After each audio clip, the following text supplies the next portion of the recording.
Hey guys, welcome back. അപ്പോൾ ഈ ഒരു വീക്കിലാണ് ഐഫോണിൻ്റെ SE4 ജനറേഷൻ ലോഞ്ച് ചെയ്യുന്നതാണ് ബ്ലൂംബർഗ് റിപ്പോർട്ട് ചെയ്തിട്ടുള്ളത്. അതായത് ഐഫോണിൻ്റെ എക്സ്ക്ലൂസീവ് ആയിട്ടുള്ള ന്യൂസും കാര്യങ്ങളൊക്കെ ഷെയർ ചെയ്യുന്ന ഒരു ടീമാണ്. അപ്പോൾ അവരാണ് ഈ പറഞ്ഞ ഈ ഒരു വീക്കിൽ ഐഫോൺ SE ലോഞ്ച് ചെയ്യുന്നതാണ് പറഞ്ഞത്. അങ്ങനെയാണെങ്കിൽ എന്നെ അഥവാ ലോഞ്ച് ചെയ്തിട്ടില്ലെങ്കിൽ എന്നെ കുറ്റം പറഞ്ഞൊന്നും കാര്യമില്ല. അവർ പറഞ്ഞു, ഞാനിവിടെ വന്ന് പറയുന്നു, അറിഞ്ഞുകൊണ്ട് ഇവിടെ വന്ന് പറയുന്നു എന്നേ ഉള്ളൂ. അപ്പോൾ ഈ ഒരു ഫോണിൽ ഒരു ഹ്യൂജ് ആയിട്ടുള്ള ഒരു വലിയ അപ്ഗ്രേഡ് വരുന്നത്. നോർമൽ ഐഫോണൊക്കെ ഇറങ്ങുമ്പോൾ നമുക്ക് മൈനർ ആയിട്ടുള്ള ചെറിയ ചെറിയ വ്യത്യാസങ്ങൾ മാത്രമേ ഉണ്ടാവാറുള്ളൂ. പക്ഷേ 4 ജനറേഷൻ SEയിൽ ഭയങ്കര വലിയൊരു ഹ്യൂജ് അപ്ഗ്രേഡാണ് വരുന്നത്. എന്തൊക്കെയാണെന്നല്ലേ. അപ്പോൾ അതിന് മുമ്പായിട്ട് നമ്മുടെ ചാനൽ ആദ്യമായിട്ട് കാണുന്നവരാണെന്നുണ്ടെങ്കിൽ ഇപ്പോൾ തന്നെ സബ്സ്ക്രൈബ് ചെയ്ത് വെച്ചോളൂ. കാരണം ഇതുപോലുള്ള ലേറ്റസ്റ്റ് ആയിട്ടുള്ള നല്ല കിടനായിട്ടുള്ള ടെക് വീഡിയോസ് ഇഷ്ടപ്പെടുന്നവരാണെന്നുണ്ടെങ്കിൽ സബ്സ്ക്രൈബ് ചെയ്ത് സപ്പോർട്ട് ചെയ്യുക. വീഡിയോ ഇഷ്ടപ്പെടുവാണെങ്കിൽ ലൈക്കും കൂടെ ചെയ്യാം. അപ്പോൾ ആദ്യം തന്നെ ഡിസൈൻ വൈസ് ഒരുപാട് മാറ്റങ്ങൾ ഐഫോൺ SEയിൽ വരുന്നുണ്ട്. അതായത് കാണുന്ന സമയത്ത് ആ ഒരു സിംഗിൾ ക്യാമറ മൊഡ്യൂളും കാര്യങ്ങളൊക്കെ തന്നെയാണ്, വേറെ വലിയ വ്യത്യാസമൊന്നും കാണുന്ന സമയത്തില്ല. എന്നാലും ആ ക്യാമറ സൈസൊക്കെ തന്നെ കുറച്ചും കൂടെ വലുതാക്കിയിട്ടുണ്ട്. ഇപ്പം നോർമൽ ഐഫോണിലൊക്കെ ഉള്ള ആ രീതിയിലുള്ള ക്യാമറ സൈസ് ഇപ്രാവശ്യം ഇതിൽ വരും. പിന്നീട് പഴയതിനൊക്കെ ഒരു കർവ്ഡ് ആയിട്ടുള്ള എഡ്ജൊക്കെ ആയിരുന്നുണ്ട്. പക്ഷേ ഇപ്രാവശ്യം ഫ്ലാറ്റ് ആയിട്ടുള്ള ബോക്സി ഡിസൈനാണ് SE ഫോൺസിലൊക്കെ വരുന്നത്. പിന്നെ ഇപ്പോൾ ഉള്ള ഐഫോൺസിലൊക്കെ വരുന്ന പോലെ തന്നെ ആക്ഷൻ ബട്ടൺ കൂടി ഈ ഐഫോൺ SE4 ജനറേഷനിൽ ഉണ്ടാവും എന്നാണ് പറയുന്നത്. ചിലപ്പോൾ അത് ഉണ്ടാവില്ല, എന്നാലും ഉണ്ടാവാനുള്ള ചാൻസ് വളരെയധികം കൂടുതലാണ്.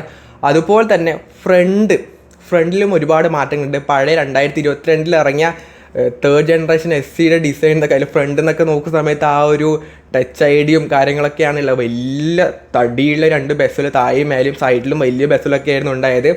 ബട്ട് പുതിയ 4 ജനറേഷൻ SEയിൽ വരുന്ന സമയത്ത് അതൊക്കെ ക്ലീൻ ആക്കിയിട്ട് ഒരു നോച്ച്, ഇപ്പോൾ റീസെൻ്റായിട്ട് ഐഫോൺ 14 ഇറങ്ങിയ ആ തരത്തിലുള്ള ഒരു നോച്ച് ഡിസൈൻ ആയിരിക്കും ഉണ്ടാവുന്നത്.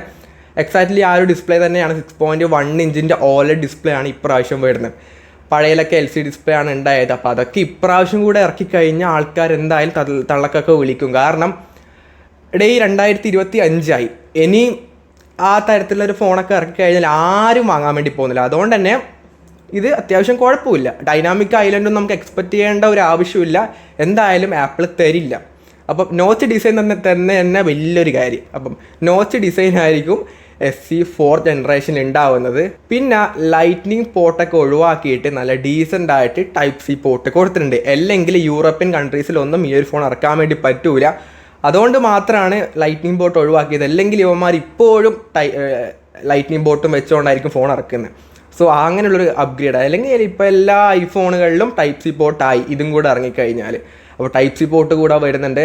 പിന്നീട് ക്യാമറ പഴയ മോഡൽ 12 MB റിയർ ക്യാമറയും 7 MB സെൽഫി ക്യാമറയൊക്കെയാണ് ഉണ്ടായത്. ഇപ്പൊക്കെ 7 MB സെൽഫി ക്യാമറ ഒക്കെ വെച്ച് ഇറക്കിക്കഴിഞ്ഞാൽ ഭയങ്കര ഷോക്കായിരിക്കും. അതിലാണെങ്കിൽ 4K പോലും സപ്പോർട്ട് ഉണ്ടായിരുന്നില്ല ഫ്രണ്ടിലാണെങ്കിൽ. ബട്ട് 4 ജനറേഷൻ വരുന്ന സമയത്ത് 48 MB ക്യാമറ റിയറിൽ കൊടുത്തിട്ടുണ്ട്. സെൽഫി ക്യാമറ 12 MB സെൽഫി ക്യാമറയും വരുന്നുണ്ട്. സെൽഫി ക്യാമറയിൽ 4Kയിലൊക്കെ തന്നെ വീഡിയോ ഷൂട്ട് ചെയ്യാൻ വേണ്ടി പറ്റും. നല്ലൊരു കാര്യമാണ്. അത് 16 FPS സപ്പോർട്ട് ചെയ്യുമോ അതൊന്നും അറിയത്തില്ല. എന്നാലും 4K സപ്പോർട്ട് ഫ്രണ്ട് ക്യാമറയിൽ വരും. കാരണം വർഷം 2025 ഇനി ഈ ഒരു പ്രൈസ് റേഞ്ചിൽ 1080p ഒക്കെ കൊടുത്തു കഴിഞ്ഞാൽ ഇതുവാടി വാങ്ങുന്നവന്മാർ പൊട്ടന്മാരായി ഇപ്പോൾ. അതുകൊണ്ട് 4K എന്തായാലും ഫ്രണ്ട് സെൽഫി ക്യാമറയിൽ 4K സപ്പോർട്ട് ഉണ്ടാവും. പിന്നെ നേരത്തെ പറയാൻ വിട്ടുപോയൊരു കാര്യമാണ്, അതായത് നോച്ച് ഡിസൈൻ വരുന്നതുകൊണ്ട് തന്നെ ആപ്പിളിൻ്റെ ഫേസ് ID ഈ ഒരു ഫോണിൽ ഉണ്ടാവും. പഴയയിലാണെങ്കിൽ ടച്ച് ID ആയിരുന്നു ഉണ്ടായത്, പക്ഷേ ഫേസ് ID ഈ ഒരു ഫോണിൽ ഉണ്ടാവും. അത്യാവശ്യം ഫാസ്റ്റും കാര്യങ്ങളൊക്കെ തന്നെയാണ്. എന്നാലും ഫിംഗർ പ്രിൻ്റ് കാര്യങ്ങളൊക്കെ തന്നെ ഒഴിവാക്കിയിട്ടുണ്ട്. പിന്നെ ചിപ്സെറ്റ് ഈ ഒരു ഫോണിൽ എന്തായാലും ഒരു A18, ഇപ്പം ഐഫോൺ 16 ആ ഒരു സെയിം ചിപ്സെറ്റ് തന്നെ ഈ ഒരു ഫോണിൽ കൊടുക്കും. കാരണം ഒന്നാമതേ 2025 ആപ്പിളിൻ്റെ ഇൻ്റലിജൻസും കാര്യങ്ങളൊക്കെ എല്ലാ ഫോണിലും വരുന്നുണ്ട്. അപ്പോൾ എന്തായാലും ഈ ഒരു ഫോണിലും ആപ്പിളിൻ്റെ AI ഫീച്ചേഴ്സൊക്കെ ഇതിലും കിട്ടും. അതുകൊണ്ട് തന്നെ ഈ ഒരു ചിപ്സെറ്റ് എന്തായാലും ഈ ഒരു ഫോണിൽ വേണം. അതുപോലെ തന്നെ 8GB റാമും ഉണ്ടെങ്കിൽ മാത്രമേ ഈ പറഞ്ഞ സംഭവങ്ങളൊക്കെ ഇതിൽ ചെയ്യാൻ വേണ്ടി പറ്റുള്ളൂ. അതെന്തായാലും ഇതിൽ AI ഫീച്ചേഴ്സ് ഉണ്ടെങ്കിൽ എന്തായാലും 8GB റാമും A18 ചിപ്സെറ്റ് ആയിരിക്കും ഉണ്ടാകുക. സോ നല്ലൊരു പെർഫോമൻസും ഈ ഒരു ഫോണിൽ എന്തായാലും കിട്ടും. അതുകൊണ്ട് മാത്രം AI വേണം എന്നുള്ളത് കൊണ്ട് മാത്രമായിരിക്കും 8GB റാം ഇതിൽ കൊടുക്കുന്നത്. പിന്നീട് സ്റ്റോറേജ് 2022 ഇറങ്ങിയ ഫോണിൽ 64GB സ്റ്റോറേജ് ആയിരുന്നു ബേസ് മോഡൽ ഉണ്ടായത്. ഇനി 64GB ഒക്കെ ഇപ്പോൾ ഇറക്കി കഴിഞ്ഞാൽ നേരത്തെ പറഞ്ഞ പോലെ തന്നെയാണ്, ആൾക്കാർ വന്ന് തല്ലും. അതുകൊണ്ട് 64GB ഉണ്ടാവില്ല, 128GB സ്റ്റോറേജ് ആയിരിക്കും സ്റ്റാർട്ടിംഗ് മോഡൽ ഉണ്ടാകുന്നത്. കാരണം ഇതിലുള്ള 48 MB camera, 4K video recording, ഇതിനൊക്കെ നല്ല 64 GB ഒക്കെ എടുത്തു കഴിഞ്ഞാൽ ഒന്ന് ഉപയോഗിക്കാനുണ്ടാവില്ല. ഒന്നാമത്തെ കാര്യം ഇതിൽ മെമ്മറി കാർഡ് സ്ലോട്ടോ അങ്ങനത്തെ കാര്യങ്ങളൊന്നും വരുന്നില്ല. അതുകൊണ്ട് തന്നെ 128 GB എന്തായാലും ഇതിലുണ്ടാവും. ബേസ് മോഡലായിട്ട് തന്നെ 128 GB പോയി എടുക്കാതിരിക്കുക. കാരണം അത് വെച്ചുകൊണ്ട് നിങ്ങൾക്ക് ഒന്നും ചെയ്യാൻ വേണ്ടി പറ്റില്ല. നിങ്ങൾക്ക് ഇത്രയും പൈസ കൊടുത്തൊരു ഫോൺ വാങ്ങിച്ചിട്ട് 128 GB സ്റ്റോറേജ് എന്നൊക്കെ പറയുന്നത് ഒട്ടും പോരാ. ഇപ്പോഴത്തെ കാലത്തൊക്കെ ഒരു ആപ്പിൻ്റെ ഒക്കെ സ്റ്റോറേജ് എന്നൊക്കെ പറഞ്ഞാൽ ഭയങ്കര വലിയ സൈസിലാണ് വരുന്നത്, ഗെയിമൊക്കെ ആണെങ്കിൽ തന്നെ. അപ്പോൾ എന്തായാലും 256 GB സ്റ്റോറേജ് നിങ്ങൾ എന്തായാലും ഒരു അത്യാവശ്യം ഒരു പ്രീമിയം ഫോൺസൊക്കെ വാങ്ങുന്നത് 256 GB സ്റ്റോറേജുള്ള ഫോൺ എടുക്കാൻ നോക്കുക. ഇത്രയും കാര്യങ്ങളാണ് മെയിനായിട്ട് iPhone SEയിൽ വരാൻ വേണ്ടി പോകുന്നത്. ഈ വീക്കിൽ വരും എന്നാണ് കേട്ടത്. പിന്നെ പ്രൈസിങ് അത്യാവശ്യം ആൾക്കാരൊക്കെ പ്രൈസിങ് നോക്കുന്നുണ്ടാവും. ഒന്നാമത്തെ കാര്യം ഏറ്റവും ഒരു ബഡ്ജറ്റ് ലെവലായിട്ടാണ് ഇവർ ഇറക്കുന്നത്. ബഡ്ജറ്റ് ലെവൽ എന്ന് പറയുമ്പോൾ ആപ്പിളിൻ്റെ ബഡ്ജറ്റ് ലെവലാണ്. നോർമലി അതൊരു ബഡ്ജറ്റ് ലെവലല്ല. 50,000 രൂപയാണ് എക്സ്പെക്ട് ചെയ്യുന്നത്. 50,000 അതിൻ്റെ മേലേക്കൊന്നും പോയി കഴിഞ്ഞാൽ എന്തുവാടെ ഭയങ്കര ഓവർ പ്രൈസ് ആയിരിക്കും. ഒരു 45, 50 അതിനുള്ളിലാണെങ്കിൽ ഇറ്റ്സ് എ ഗുഡ് ഫോൺ ആയിരിക്കും. ശരിക്കും പറഞ്ഞു കഴിഞ്ഞാൽ ഇതൊക്കെ കഴിഞ്ഞ് കുറച്ചും കൂടെ മാസം കഴിയുമ്പോൾ ഈ ബിഗ് ബില്യൺ ഡേയും ഗേറ്റിംഗ് ഫെസ്റ്റിവലൊക്കെ വരും.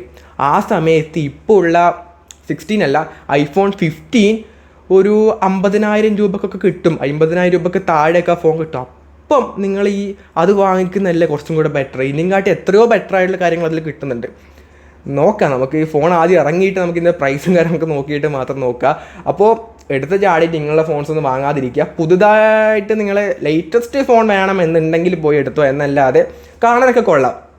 ഡിസൈൻ വൈസൊക്കെ അത്യാവശ്യം നല്ല രസമൊക്കെ ഉണ്ട്. സിംഗിൾ ക്യാമറ ആണെങ്കിൽ പോലും അതിൻ്റെ സൈസും കണക്കുന്ന വലുതാക്കിയതുകൊണ്ട് തന്നെ രസമുണ്ട്. അങ്ങനെ കുഴപ്പമൊന്നും പറയാനില്ല. ഓവറോൾ സ്പെസിഫിക്കേഷൻസ് ഒക്കെ വൈസ് ആപ്പിളിൻ്റെ ഒരു ഫോൺ എന്ന രീതിയിൽ, ഐഫോൺ എന്ന രീതിയിൽ ഒരു 50,000 രൂപയുടെ ഫോൺ എന്ന രീതി നോക്കുമ്പോൾ ഇറ്റ്സ് എ ഗുഡ് ഫോൺ. ഒരു കുഴപ്പം അതിൽ പറയാനില്ല. അപ്പം ഈ ആഴ്ച ഇറങ്ങിക്കഴിഞ്ഞാൽ നമുക്കതിൻ്റെ ഡീറ്റെയിൽ ആയിട്ടുള്ള വീഡിയോ അപ്പോൾ ചെയ്യാം. ഈ ഒരു വീഡിയോ യൂസ്ഫുൾ ആണെങ്കിൽ ലൈക്ക് ചെയ്യുക, ഷെയർ ചെയ്യുക, സബ്സ്ക്രൈബ് ചെയ്യുക. So it's from Abhinav signing off. By.